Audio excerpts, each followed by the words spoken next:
4.9 million views. So, ayan. Gawa natin siya ng tutorial. Bali, ang ginamit natin dito is yung CapCut. So, proceed muna tayo sa video shoot natin. Bali, yung props na gagamitin natin is yung Paris Tower. So, yun. Dapat meron tayong props na kahoy. So, doon natin ipapatong yung Paris toy natin. Yan. Ganyan ang style ng pagkakapatong natin sa kahoy. So, yan. And then, yung acting ng ating backup is nagsiselfie kunyari. And then, bigla natin kukunin yung Paris Tower. So, ganun yung eksena niya. Position ng camera natin, huwag natin babaguhin. Alis tayo sa screen. And then, tanggalin din natin yung props natin, yung kahoy saka yung Paris Tower. So, siguro kahit mga 5 seconds lang. Let's proceed sa ating tutorial. So, open muna natin yung CapCut natin. So, and then, new project. So, yung ating video shoot na dalawa. Unahin natin yung nandun tayo sa screen. Yan. And then, yung walang tao sa screen. Add natin parehas. Okay na siya. So, bali puntahan natin yung last, yung walang tao. Pero same yung position ng camera dyan, guys. Tandaan lagi. Huwag niyong babaguhin yung pwesto ng camera. So, click natin yan, yung walang tao. Yan. So, hindi na hanapin natin yung overlay. So, overlay. Yan. Then, idadrag natin siya. Ipapantay natin doon sa simula nung first clip. Yan. So, medyo maikli siya. So, dapat magkapantay siya. So, click natin yung overlay. Ayan natin yung speed. Bagalan natin para humaba. So, speed, normal. Baba lang natin doon. Tingnan natin sa 0.6 muna. Check. Tingnan natin kung pantay na siya. So, hindi pa. Kapag hindi pa, add uli.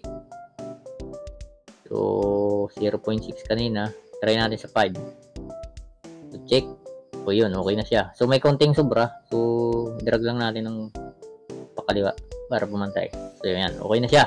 Click ulit natin yung overlay. And then, hanapin naman natin yung mask. Yan. Mask tayo, mask. Ayan. So, piliin natin yung rectangle. So, and then, haba natin. Drag pa taas yung arrow. Then, yung arrow din sa kanan. Drag din ng konti. Yan. So, dapat ganyan, guys. Yan. Click muna natin yung itong parang arrow. Yan. Pindutin muna natin ng yan. Bagya lang. Yan. Ganyan lang. Kunting-kunti lang. Yan. Parang isang drag lang pababa. Yan. And then itapat na natin doon sa tower natin. Itaas natin ganyan. Yan. Yan. Siguro. Ganyan. Kung satisfied na tayo, check na natin. So, ayan guys. Oh. So, play natin. So, yan. Medyo umiba yung kulay dito. Pansin nyo guys dyan sa may dinampot ko na. Kasi lumapit ako sa camera eh. Parang umiba yung kulay niya. Hindi siya nag-mix.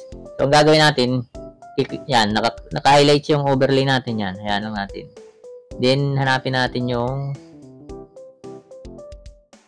adjust. Yan. So, ang pipili lang natin yung adjust dyan is yung bright. Yan. So, bali, nagawa ko na ito dati. In-adjust ko siya sa pataas. So, i-dadrag natin ito pataas. Parang number 2 lang yung ginawa ko rito eh. Para mag-mix yung blend. Try natin sa number 2. Yep, sumubra. So, number 2 lang guys. And then, i-check na natin. Yan. So, yan. Play natin sa umpisa. So, ayan. Okay na. Hindi na siya pansin. So, ayan guys. Okay na yung ating editing. Napakadali, di ba? So, ayan. So, pwede natin siyang i-export.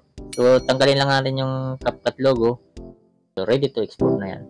So, ayan guys. So, ayan guys. Kung may natutunan kayo sa video na to, follow and share na lang para maikalat natin sa iba.